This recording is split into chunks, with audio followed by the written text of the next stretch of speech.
Today we speak with homeopath Louise Bentley, who is the training manager at the Victorian College of Classical Homeopathy in Melbourne, Australia, and she's also a past president of the Australian Homeopathic Association. We featured her partner, Grant Bentley, on episode 55 of this podcast. So if you haven't listened to that episode yet, it would be great to have a listen of that right after this, as the two episodes do tie in together. Louise and Grant developed the Homeopathic Facial Analysis System, or HFA. HFA is the analysis of facial features to find a patient's dominant miasm. Now, trying to explain miasm to somebody who is not trained in homeopathy can be very, very tricky, but I'm going to give you a very simple explanation. It is basically the predisposition to a particular type of disease or set of diseases, which can either be inherited or acquired. So it's your basic susceptibility or your basic predisposition. For the practitioners listening to this episode and interested in training in this very effective prescribing method, please get in touch with Grant or Louise. And for any listeners who have perhaps seen a few different homeopaths without getting the results they'd hoped for, you may like to get a fresh look at your case from a practitioner using HFA. Either way, practitioner or patient, you can find more information at www.vcch.org, which stands for the Victorian College of Classical Homeopathy. So vcch.org. Enjoy the episode. Welcome to the Homeopathy Hangout, where we discuss all things homeopathy from around the world. And now my mum and your host, Eugenie Kruger. Hello, homies, and a very warm welcome to Homeopathy Hangout. Today, we are speaking with homeopath and training manager at the Victorian College of Classical Homeopathy here in Australia, Louise Bentley. Welcome, Louise. Thanks very much, Eugenie.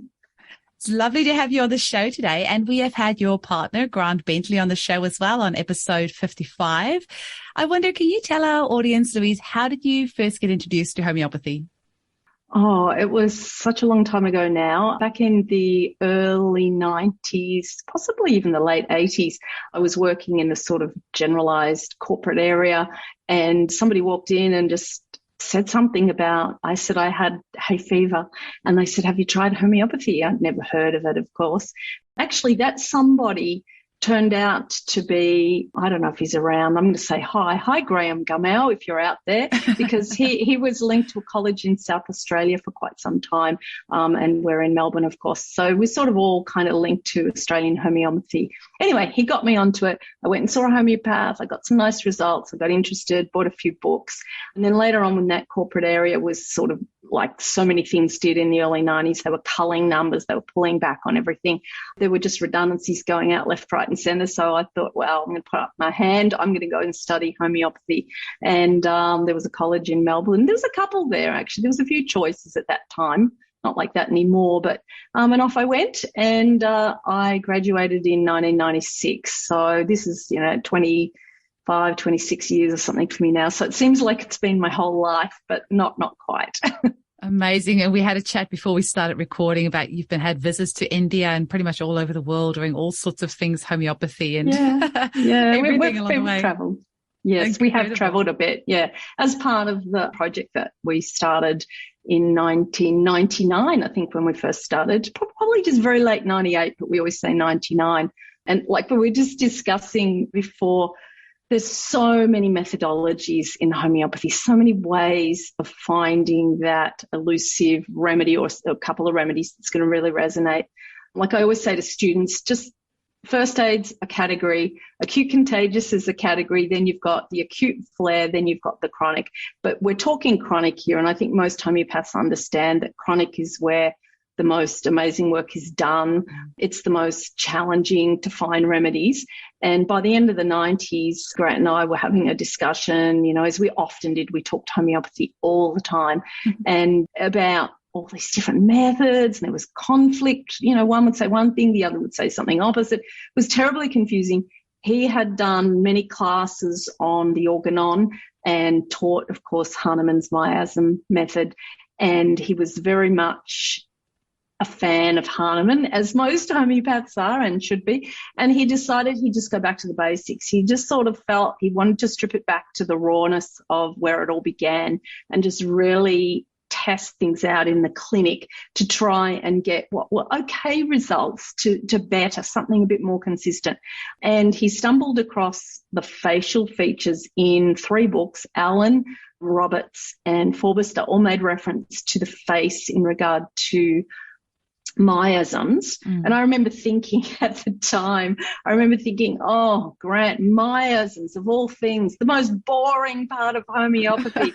I remember doing it, we had to study it all and read the chronic diseases and everything. And I remember writing my year 2 assignment on miasms and sort of ending up going, well, I don't know how to apply them clinically. Is it the chicken or the egg? The egg or the chicken? It's all very confusing. And like I said to you, I did the course in India on miasms and generalized homeopathy as well. And there was some information in there that was helpful, but it was still like clinically, where does this take you? And you could see that nearly most homeopaths just ignored it. They just just ignored it. Let's just go for the essence. Let's go for the personality, the mind, the deep psychological core of the person. Anyway, Grant's interested in faces. He happened to have a pretty good photographic memory for faces and detail on the face.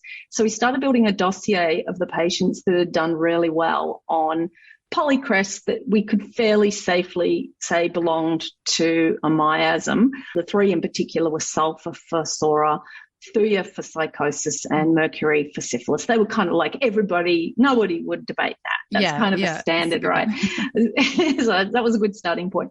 And he started to notice some crossovers, but there were still differences because we all have individual facial looks.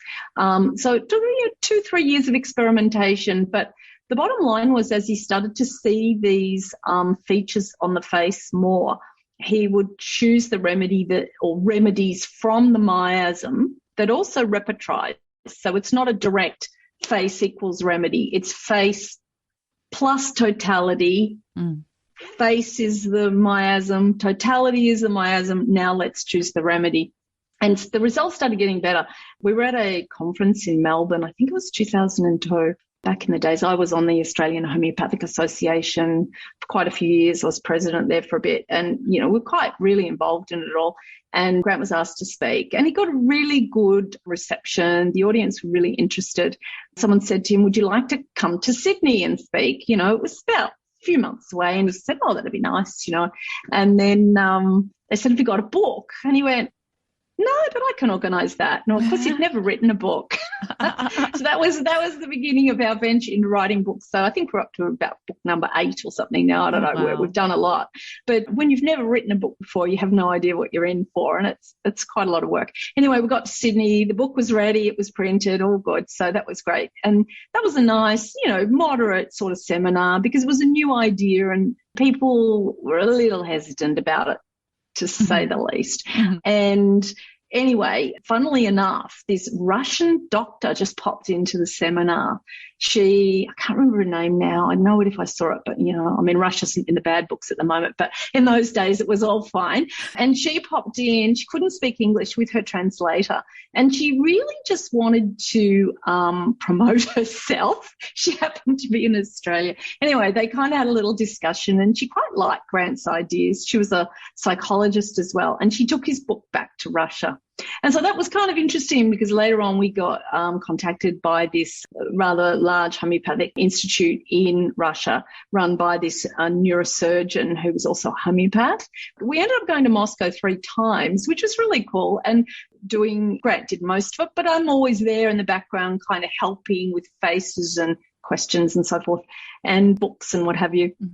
And anyway, so we got there. So that was kind of cool. And that started a bit of travel. I think about a decade, we sort of went across Europe and we went to the US and Canada and we did India and Thailand and we went to Dubai and we went quite a lot of places and we spoke and met a lot of people, spoke to them about homeopathy, about what was then called, finally got to be called HFA. We called it Homeopathic Facial Analysis. And that was fine, but it was a mouthful. So we just started calling it HFA. And that's kind of sort of where it started. Yeah. Oh, well, Louise, you are a great storyteller. And I actually love that you have just put in all the tiny little bits of extra information about how it's all come about, because we didn't really cover that in Grant's episode and we kind of just got more into the nuts and bolts of it. So I have really enjoyed you taking us on this little journey of how, this has all come about.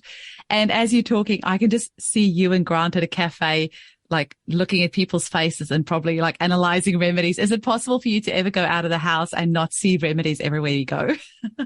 Well, as I say, it's not directly the remedies. So the way it unfolded was we knew there were 3 primary miasms. Obviously, Hahnemann had made that statement, and Grant had a lot of faith in Hahnemann, as we all should have. But he wasn't 100% sure that this sort of pathological model was quite the way it should unfold in the clinic.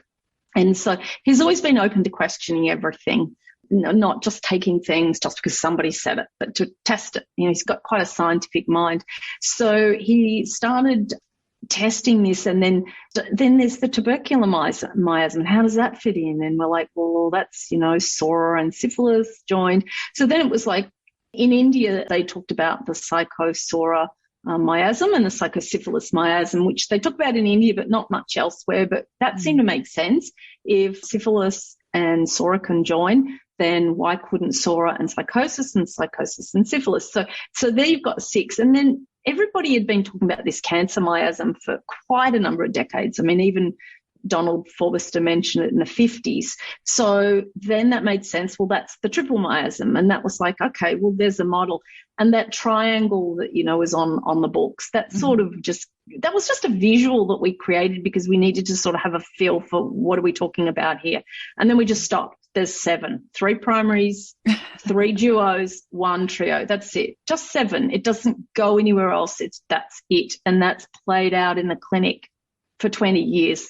To the point where we believe there's universal principles behind that. Grant's written about that in Soul and Survival and talks about it in his book, How Aphorism 27 Changed the World. And it's just a principle. And the students got really interested. Some other homeopaths jumped on board. People started testing it. And then we found we could even teach the students more easily. We started dropping materia medica and just really focusing on repetrization and miasm. And so that if you could determine the dominant miasm of the patient, which one of those 7 groups did they belong to?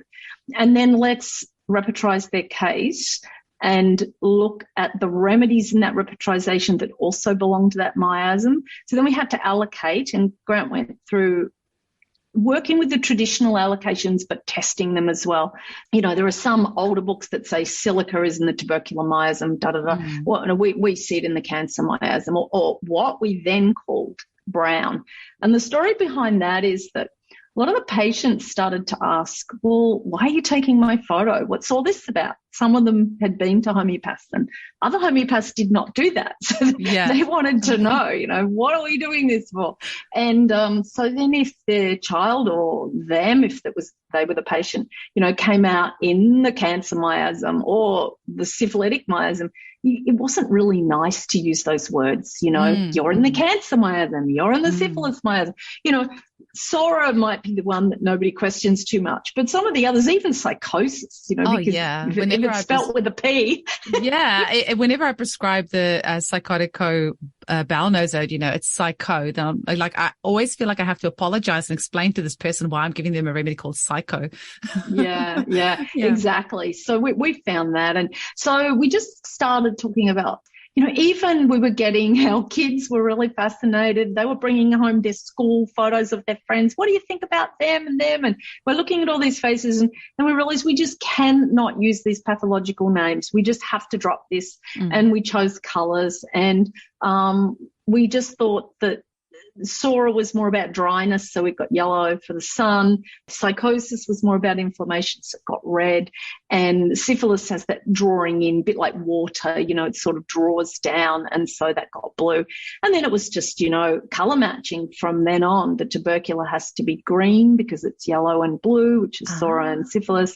The psychosora has to be orange because it's yellow and red. The psychosyphilis has to be purple. And then What was cancer going to be? Well, it got to be brown because, you put it all together and it gets brown. And so now, like, we're just talking colours, they're in the brown group, they're in the yellow group. What colour are they? And all the students, what colour? That's your core. You start there. What colour is my patient? What is their repertorization? And in their repertorization, which of the remedies that belong to that group? So say it's yellow or Sora, sulfur, pulsatilla, lycopodium are coming up high. So you don't look at phosphorus, which is tubercular, or arsenicum, which is brown or cancer. You don't look at sepia. It might be repertrizing, but the face is telling you this patient is dominant in Sora. So they need a dominantly soric remedy, but one that also repertrizes with the totality of their case. So it's a two-pronged thing that comes together, it merges together at the end. So it's not just about, look at a face, see a remedy. No. It's look at a face, see a miasm or a colour group. And that's only front arm. We do profiles as well. So we have to see a person's side arm. We have to see their ears, their hairline. Like I might look at you and I can see features on your face, right? I can see the lines in your cheeks. I can see the shape of your nose, your gums, your teeth, the size of your smile.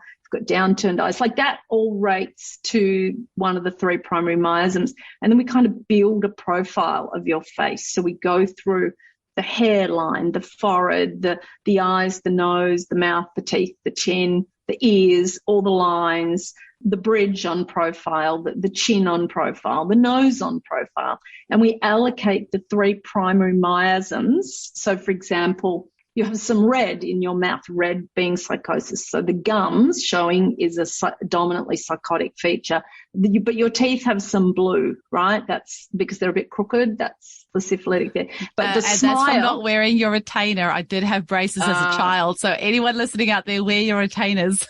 Well, some people have all that and their teeth still go back to where they were like that because that's your energy. Your energy is in your facial structure. It's funny because I actually think Grant said dimples are syphilitic from memory. Yes, that's right. Yeah. But you've also got multiple lines, so you've got a bit of a mix going on there, and I can see, the shape of your smile, the size of your nose. Like I think we've rated around 75 features. Wow, and most people have somewhere, it's quite a lot, but they're not hard to learn. It's just most of it's pretty straightforward, and then they're all roughly 1/3. So a third of the features, around 25, are blue or syphilitic, a third are red or psychotic, and a third are Sora or yellow. And so you build these columns with the features and then you get the total at the end. So we started to do the face a little bit like a case where dominance mattered, and then same with the repertorization. And all I can say is the results just got better and better. But also, amazing. And just with polycrests, we sort of we really want remedies. You've got strong provings. They sit well in the repertory. They've got a lot of rubrics to represent them. And the really interesting thing about it is teaching it. We started to see that the graduates were just better homeopaths straight away. They were getting results as students that we didn't get to that degree. Everybody gets good results, of course. Homeopathy is a wonderful system, but the consistency and the confidence was another thing that we really saw with that. So then, about the politics in Australian homeopathy, it's been just pretty awful to work with. So I think we were one of the last private colleges that closed in 2008. There was no way we could keep going under the auspices of the whole, what was essentially you had to operate like a university and have everything at that level. It was way too expensive. The students weren't going to pay for it. So we pulled out of that, but we went into online training, and we started that in 2010, which was quite progressive when I look back now. I don't know if there are any other courses. I don't think there were. We may well have been the first online course in the world. And we just got a lovely little run where people started talking about it. And we just got I think we got students from 20 or 25 countries, which was really cool. So we got all this networking, all through Europe and, Mexico and the US and Canada and India and Pakistan and just all over, and obviously in Australia and New Zealand, etc. So we started really networking with people, talking to people. We met them when we traveled as well, taught them online. And then, that really kicked off. That was really good. And we've kept the online college ever since, and that's still there, and there's some great courses to do there. And then Grant really started going back to clinic. Like, he'd been in clinic all the way through, of course, but you know what it's like when you're doing clinic and you're doing training or you're doing podcasting or whatever. There's a lot going on, and you have to divvy your time up and still have some rest and some family time. And so, yeah, he's really got into the clinic in a big way in the last, I don't know, probably 8 years or so. And a lot of patients from around the world, because of the travel, we met a lot of people, so they made referrals, and it's very dynamic and vibrant. But funnily enough, he started treating PANDAS cases probably, I don't know, at least 10 years ago now, and without really knowing a lot about PANDAS, not even thinking about it, because you know what it's like. You're a homeopath. Every case has a totality. Every case has, well, for us, a miasm via the face, and the pathology is important. But if we can treat the person correctly and get their energy right, the pathology will sort itself out more or less along the way. And so he did just do some really good results with some PANDAS kids. And then, unbeknownst to us, I remember asking a colleague in the US, I'm saying, we're just getting a lot of bookings from the US. It's really strange. I don't know why. We don't advertise or anything like that. And she said, oh, I think I know. Somebody started a PANDAS group, and they're talking about Grant and the methodology. I'm like, oh, okay. Anyway, so then he got a flood of PANDAS cases, which they're all kind of similar in a way. It makes finding a remedy quite tricky. So the face has just been beautiful because you could work out the miasm. They would send photos and then do a totality repertorization and really start to get remedies that resonate deeply to that patient. So then he again wrote another book on that, and that's the PANDAS book. And so the PANDAS has been really interesting because it's been really quite tragic seeing these children that. Yeah, I have somebody very close to me where the child has PANDAS and the mum refuses to use natural medicine. And every time I see this child, my heart breaks, because every time I see her, she is worse and worse and worse. And the mum just refuses to look at natural options and keeps drugging this child. And, you know, it's so heartbreaking to see. So let's take a quick break and we'll be back in 1 minute. And just for our listeners as well, so I'm sure most of you have heard of PANS or PANDAS, but it stands for Pediatric Autoimmune Neuropsychiatric Disorders Associated with Streptococcal Infections, or just PANS, which doesn't have the streptococcal association with it.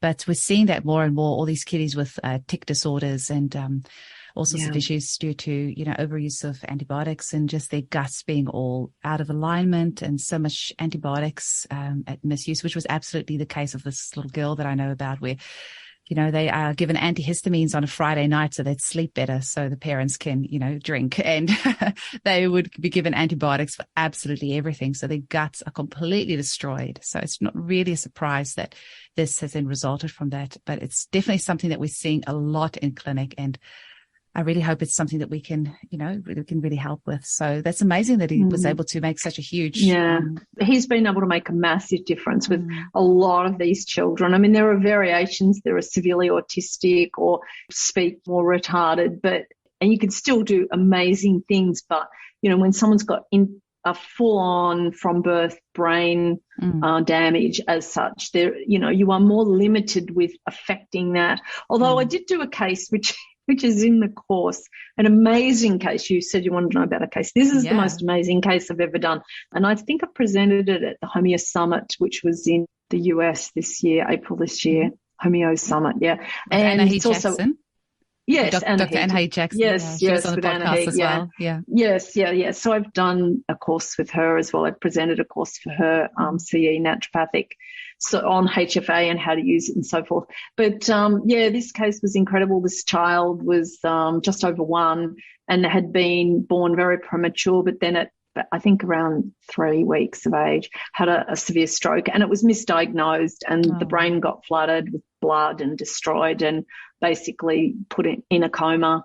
Survived, but didn't come to homeopathy until about 13 months old. But the changes under the homeopathic remedy were unbelievably positive. Like, it's an amazing case. And because he had a beautiful little face and we could miasmatically work out his miasm, we only worked with remedies in that miasm, and it made a huge difference to him. including some miracle moments where really even his neurological surgeon couldn't believe the growth in his brain was extraordinary, all under homeopathy. So that's the case that's in our advanced practitioner course, which is one of the most incredible cases we've ever seen or dealt with ourselves. I mean, this is the thing. People say, how much can homeopathy do? And you go, well, you don't know, but it's worth a try, because sometimes it can do moderately good. Other times, to such a degree, it's astounding how far it can go. But you've got to get the right remedy. I often think us homeopaths are actually some of the biggest skeptics out there, because so often we will treat a case and not think that there's so much that homeopathy can do. And we'll think, okay, we'll take it on, we'll see what it can do. But even our minds are often blown by the extent that homeopathy can help someone, sometimes. So yeah, I completely agree with you. Whenever people ask me, can homeopathy help? All I say is, all we can do is try, give it a go. You never know, what amazing miracles you might see. Was this little boy on pharmaceutical medication alongside the homeopathic? At that point, no, that they, as a family, were fairly natural in their outlook, and he was on epileptic seizure drugs for a while, which they took him off. But under the remedy, seizures stopped. His cognitive behaviour improved quite dramatically, and he grew back brain tissue. So, at a level that was just completely unexpected. Extraordinary stuff, all shown with scans and everything. So, that's been the most miraculous case. But, they're all miracles. And for these PANDAS families, having that child calm down, that their nervous system is calm, their immune system is calm, they're not so sensitive. It's not just strep, it's any virus or bacteria that's in there. They are just sensitive to everything. And to see those changes can be, it's quite miraculous.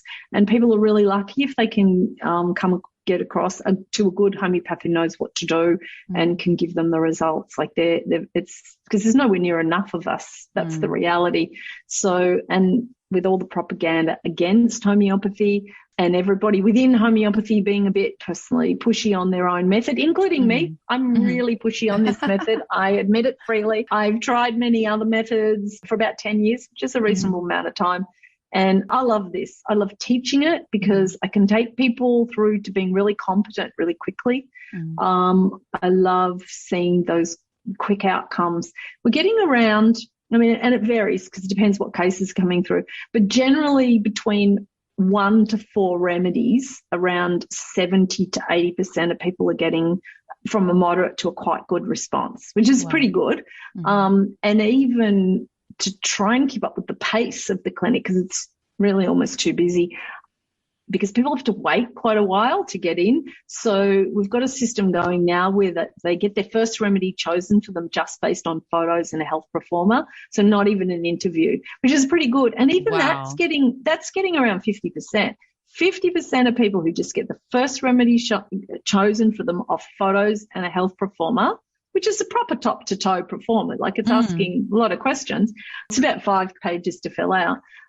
Are getting about 50%. It varies. Sometimes it'll be 40, sometimes it'll be more. But on average, about 50% are getting from a moderate to quite a good response on remedy number 1, which is extraordinary. But the reason that is because we've spent 20 years on the face, and we're much better at it now than what we were. Because, you've got nobody to teach you. You're just experimenting all the time.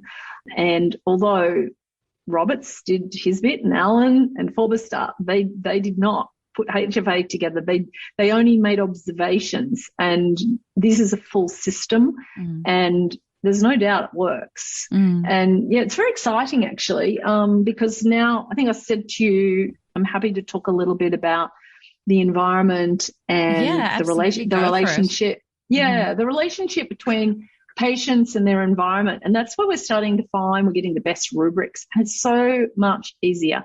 So, for example, so I'll just get back to the environment a little bit as a prelude to this discussion. So back in around 2000 and I'm going to say 4 or 5, I can't remember exactly now, in the class we'd have a lot of discussions about miasms and people in the clinic and the student clinic and all the things that were going on.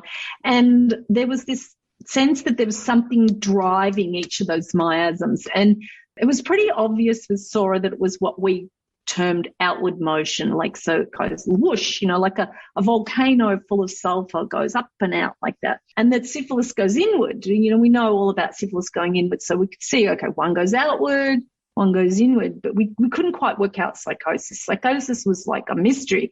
And it took nearly 2 years of a lot of discussion until it was Grant, of course, who kind of decided, I think it's this. And then once he said it, we all went, of course. That it's got a sort of a neutral energy, but it's based around the circle. And the circle is the cycle of the planets, the cycle of the earth, everything goes in cycles and so forth. So then it just became really straightforward. There's 3 universal energies. We live in a 3D world. There's outward motion, which is the motion of the sun. The sun's rays come out toward us. There's inward motion, which is like gravity pulling everything back down. And then there's this circular motion that just goes around and around in these endless cycles. And that just really helped clarify everything. It was just like, what do they call it? An aha moment or something. It was really, really clarifying. And so those 3 energies sort of became the bedrock of the whole system. And so now we realize that they're the bedrock of everything. Like we can start to read plants now from their structure. We've just started playing with that. We're doing animal faces, good results. So it's just about there is something with material structure and energy that is related. Not a surprise, given that a remedy is a material thing that is broken down and its energy is extracted. So there is a relationship between energy and structure. And we are structure. Our body is a structure. It's a physical structure. It's an organic life structure. But at the same token, it is a structure. And our faces are a mirror, a representation of the energy that's flowing within us. So if we can understand that dominant miasm from the face, then we're starting to really know the energy that's flowing through that person. So every remedy has the same thing. Every remedy has a dominant energy, one of those 7 energies, every substance, every person, everything. And so that became apparent even within the first decade. And Soul and Survival Grant put together because then we realized that the planet has time frames where each of these 7 energies is dominant for around 150 years. And it starts to explain culture and why things change and how people's perception, like, what we've been through the last couple of years has been an extraordinary thing, but really could not have happened like that 150 years ago because the outlook of people was so completely different. And so, it's incredible, the links. So when we bring this down to the clinic, and we've got a patient in front of us, and first of all, we just take their case and we choose some really clear rubrics that represent them. So it might be as simple as, they're worse for the wind, that always rattles them, or they're very chilly, particularly at night, or, they perspire, particularly on the top of the head or the lower back or wherever it might be. Like there's just these kind of generalized patterns that they present with, which maybe a lot of people present with, but their combination is different. It's a bit like the face. We've all got a mouth, a nose, 2 eyes, but the shape and structure of each of those varies, and then the whole face is different. It's you, as is the remedy you need. And so when you can take a person's case quite easily, you can take it in a very short amount of time. You don't need to know all their deep underlying sort of all those issues. You just need this lovely look at how they resonate to their environment, which essentially is just modality or general rubrics. And, they might be a person that develops a lot of cysts. So you put in a cyst. Okay, that's a generalized way their body tends to present. They're worse always at 4:00 in the afternoon, or they have periodicity, or they have a craving for salt, or they have an aversion to dairy. There's those sorts of very general Bonninghausen style rubrics. And then you just encapsulate that generalization and then link it to their dominant dominant miasm. And now you've probably only got 3 or 4 remedies to choose from. And the likelihood of one of those being a bit of a bullseye is quite high. Sometimes not. And we've got strategies for when we have to just sort of hone down the repetization to start to draw in smaller remedies. But most people will resonate pretty well off a polycrest, which is nice to know. Yeah, absolutely. Especially, you don't have to do thousands. Yeah, especially these days. I mean, I said to you before we started recording is I think the appeal of HFA is just that these days it's just so overwhelming being a homeopath because there's so many different ways of prescribing and so many different remedies out there, and it can be really overwhelming. So there's definitely a huge appeal with HFA because it's such a replicable system, and, you know, it's got 20 years behind it now, and it certainly brings you back to basics. And I think especially for beginner homeopaths as well as anyone really, but it will be a really good system to really get your teeth into it and start getting some good results and really get your confidence up as a prescriber before you go and play around with other things if that so takes your fancy. But one of the homeopaths I interviewed, they were saying that a lot of these new remedies and things that we're doing is just for our own, fancy sake for us homeopaths, just to keep us entertained. But at the end of the day, the polycrests, which are remedies that have been around for, a couple of hundred years, we have loads of case studies on it and loads of materia medica and all that. They have stood the test of time. And that's why they're our polycrest, because they've worked for so many, a couple of hundred years. Yeah, so, and they're so well represented in the repertory. And and here's the thing: you think you know a remedy, you think, oh, I know sulfur, I know pulsatilla, I know phosphorus, and yes, you might know an aspect of it. But when you look at, say, sulfur, and I like to pick sulfur because I think it's the most represented remedy in the repertory. It's got about 30,000 rubrics, wow, which is a lot. And the reality is most patients haven't got a lot of rubrics. They might have 4, 6, 7, 8, depends, might be a few more. So how many combinations in just sulfur are there when you're drawing on 30,000? Mm-hmm. I know there's some duplication in there, but even if you drop back to 15,000 and you're only taking 8 and you're combining, you can have sulfur, you can have a chili sulfur, a hot sulfur, you can have a sulfur that's all bedraggled and like an eccentric sort of, person that has their, junkyard in the back room, or they can be a meticulous business person. I remember we did this beautiful case on a little boy. He'd come from South America. He didn't speak very good English, but he was this incredible soccer player. And he was about 10 or 11. He had shocking migraines. And we were really, by then, we do this by the method. We just do the face and we repertoise on his 6 or 7 rubrics that come forward in the case. And his face was saying dominantly red, dominantly psychosis. And the top remedy coming through was sepia. Now, everyone, it's a woman's remedy and all this sort of thing. Well, this little boy, this little soccer player, he did beautifully on sepia. Oh, wow. Got rid of his migraines in 1 week. Wow. That sort of thing. And so we find the typecasting is unhelpful because it actually, you think if you can take your ego out of this, just take it out. And just say, I have no idea what remedy this person needs. I don't know. In fact, you don't even know until after you've given it and it's worked, because you could give a remedy that doesn't work, and we do it all the time, and it happens to all of us, no matter what method. But if you've got a method where you can start to look at your results over the year and go, gee, the percentage has been pretty good. And so it's pretty common that we're running at a pretty solid 80%, if not more. It can go as high as 90%. You'll always get people that don't respond. I don't know why. Who knows? There's just some small percentage of people, around 10%, that just, whether it's you haven't got the right remedy, they're not quite telling you the information you want, or maybe they're resistant. I don't know what it is, but however, the majority do get a result. And if they're prepared to give those 4 to 6 visits, they should come out at about the 6-month mark considerably better than when they came in. And for some, it can be days or even a week, and they can start getting really quick responses. Others, it's sort of slow and steady. So, yeah, it's really, really nice to see. Nice to see and nice to teach as well. Yeah. So, Louise, for clients who want to become patients, where do they go? And for the homeopaths who want to sign up to learn about HFA, where do they go? Well, we've got a few websites. The most comprehensive one is the college website, which is vcch.com.au. We've actually had that site up now for 20 years, which is wow. really, really cool. Yeah, 2002 we put that site together, and it's still exactly the same. It looks a little old-fashioned, I have to say, and we have some people said you should brush it up, but you know what? It's just got a whole heap of information on it. So there's a consultation area, there's a books area, there's a course area, so you can read what you want there and sign up appropriately.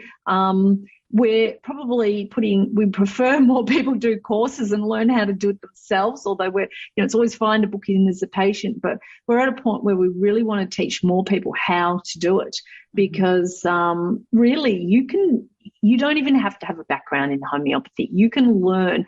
We've got a very basic introduction to homeopathy course, and then you go straight into the practitioner course, and pretty much everyone can follow it.